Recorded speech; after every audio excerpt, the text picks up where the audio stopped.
안녕하세요. 프로젝트 J입니다. 늘 댓글을 보면 신기하게도 제가 유치원 교사였어서 그런지 유아교육을 전공하신 선생님들의 댓글이 정말 많더라고요. 제가 교사를 했어서 그런지 더 짠하고 마음이 가더라고요. 그래서 앞으로는 새로운 직업을 찾아보려고 고민하고 계신 선생님들을 위해서 컨텐츠를 많이 제작해 보려고 합니다.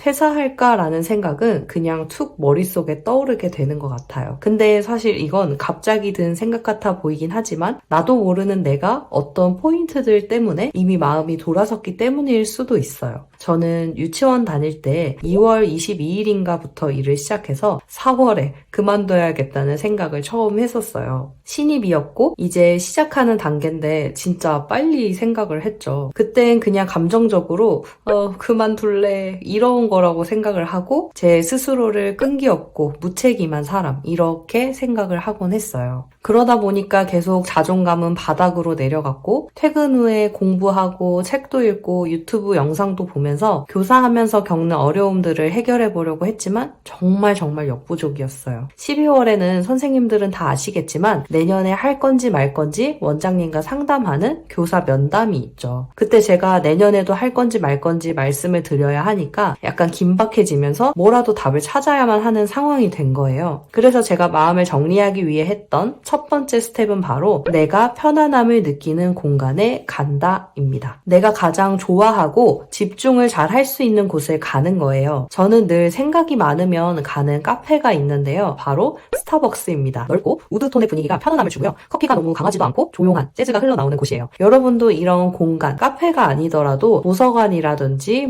집, 책상 어디든 될 수 있고요. 그런 곳으로 우선 몸을 움직여 보세요. 2단계, 지금 일하면서 힘든 점에 대해서 최대한 많이 적어봅니다. 종이와 펜을 써도 좋고 이 아이패드여도 좋고요. 그리고 노트북에 타이핑하는 것, 어떤 것도 좋습니다. 내가 가장 편하게 쉽게 할 수 있는 방법을 선택하면 됩니다.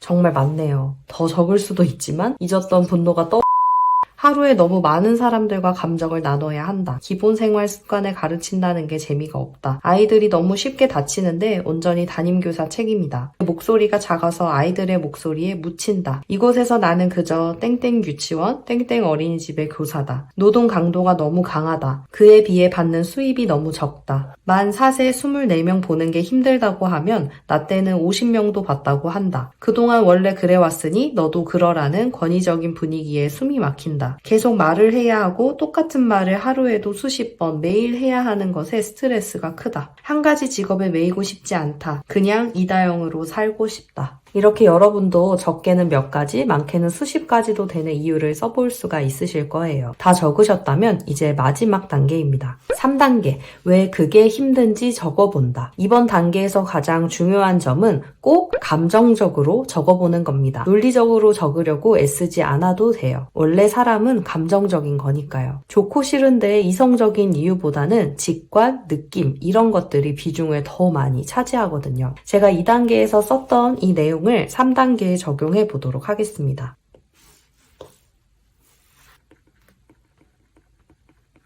먼저 첫 번째, 하루에 너무 많은 사람들과 감정을 나눠야 한다. 이 부분은 제가 감정 기복이 좀 있는 편이고 쉽게 감정이 소모되는 타입이라서 소수의 사람들과 감정을 나누거나 혼자 있고 싶어서 라는 이유를 썼습니다. 삶의 지혜가 아닌 기본 생활 습관을 가르친다는 게 재미가 없다. 이 어린 친구들과는 입 닦기, 손 닦기와 같은 기본적인 것을 해야 하죠. 그 일이 당연한데도 불구하고 저는 아무것도 얻어가는 것도 주는 것도 없다고 자꾸 느껴졌습니다. 매일 반복되는 일과가 지겹다. 왜일까? 나는 늘 새로운 것이 좋다. 이렇게 써봤습니다. 아이들이 너무 쉽게 다치는데 온전히 담임교사 책임이다. 나에게 딱딱하고 날카로운 말들은 그저 자존감을 낮추고 자신감을 없애고 눈치만 보게 만들어 많은 스트레스가 된다. 내 목소리가 작아서 아이들의 목소리에 묻힌다. 청각에 예민한 사람인 것 같다. 그래서 조용한 곳에서 내 음역대에 맞게 소리를 내는 지금과 같은 이런 일을 하고 싶다 라고 적었습니다. 있습니다. 또 그 다음 내용에는 나의 개성을 드러낼 수 있는 기회가 거의 없다. 이것에 대한 이유로 나는 내 이름 세자로서 불리고 싶고 내 이름을 내건 나만의 일을 하고 싶다. 명예욕과 인정욕이 있는 것 같기도 하다라고 솔직하게 적어봤습니다. 노동 강도가 너무 강하다. 퇴근 후에 아무것도 할 수가 없다. 공부도 하고 싶고 책도 읽고 싶고 여러 가지 하고 싶은데 다음 날을 위해서 일찍 자게 된다. 그에 비해 받는 수입이 너무 적다. 돈을 더 줬다면 이 영상을 찍고 있지 않았을지.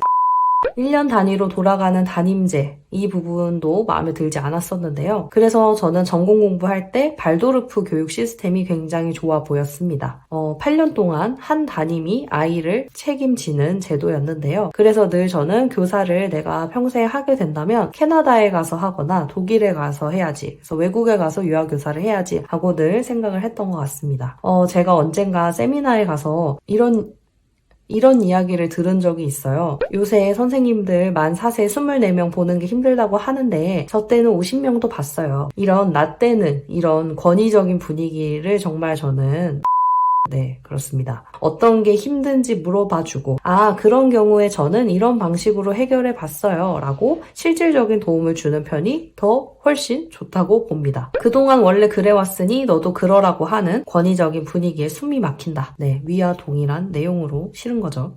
계속 말해야 하는 것에 대해서도 스트레스를 받았었는데 똑같은 말을 매일 반복하게 만드는 아이들을 보면 당연히 모든 선생님들이 화가 나겠지만 그걸 참고 인내하면서 가르치고 계실 거예요. 그런데 저는 그런 아이들을 보면 한 가지 직업에 매이고 싶지 않다. 저는 다재다능하다는 칭찬 듣는 걸 좋아하고요. 아이디어 뱅크라고 불리고 싶더라고요. 그래서 더더욱 임용이라는 선택은 할 수가 없었어요. 그래서 결론은 그냥 이다영으로 살고 싶다 였습니다. 나는 가장 나다운 모습으로 나다운 일을 하고 싶다. 내가 지금 뭘 원하는지, 뭘 필요로 하는지 고민을 해보면 혼란스러운 마음이 명확해지고 깔끔해집니다. 오히려 현실을 마주하게 되면 더 무섭고 두려워지게 될 것 같은데 진짜로 해보면 안 그래요. 더 침착하게 차분히 그럼 오늘은 이것부터 하면 되겠다 라고 하게 됩니다. 이 세 가지의 스텝을 모두 해보신 분이라면 두 가지 유형으로 갈리게 될 것 같아요. 첫 번째, 마음을 들여다봤더니 교사 자체가 싫은 것 같지는 않다. 이거 하나랑